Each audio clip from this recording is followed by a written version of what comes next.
This is one of my old band leaders' hats. He left. He visited me within the year. We have a good time together.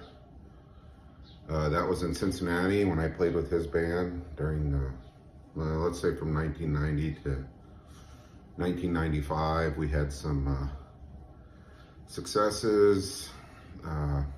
Went overseas a few times. Saw the world a couple times over, mostly the Mediterranean area, Turkey, Greece, Italy, Spain, places like that around the Mediterranean Ocean. And we went to Germany as well. So I actually retired from being a professional musician at 27, which is very rare. Most people play till they die, mainly out of love. I admit I didn't love it enough to stick it out. There wasn't any money in it. There's a lot of people that don't seem to care, that they'll do it for free or next to nothing and suffer. And I'm okay with that. If you love it, if you want to do it and you know it, that's part of the deal, go ahead and do it. It's your life. I just couldn't do it. But I started playing bass when I was about 14, and I started playing professionally when I was 16. When I say professionally, that means when I was actually making money, going on a gig and making money. Then I went to College Conservatory of Music in Cincinnati for 4 years and got a degree there in music. Floundered, teaching lessons, playing gigs. Kind of the funny story is that my emphasis was on jazz studies, and I played the upright bass, and I was quite good. My junior year, I was probably at the top of my form. And I realized that I'd have to practice about 8 hours a day to stay at that level, just to maintain that level, which is kind of ridiculous. So I graduate from college and I get a call from the bass player who played for the Blue Wisp Big Band, which was the biggest deal in Cincinnati.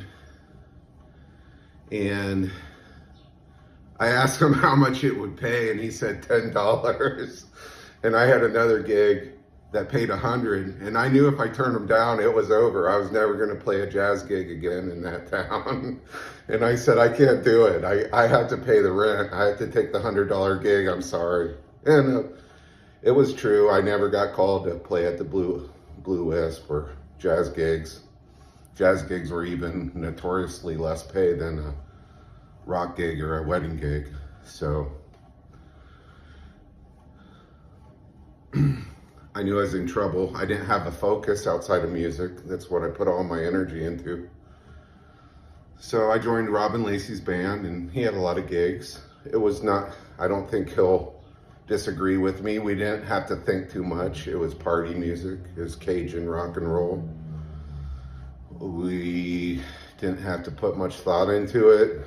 We didn't really rehearse that much. So I just partied. I partied hard, and my last gig in Cincinnati was not with Robin. The name I'll keep unmentioned, but I played my upright bass, and what inevitably happened, I would park and unload my bass and get things ready, and then I would come out and there would be a parking ticket on my car. The ticket would inevitably be more than the money I made on the gig. So I'm like losing money on most of the gigs I show up. And the person I was playing with said, hey, can you make that bass talk?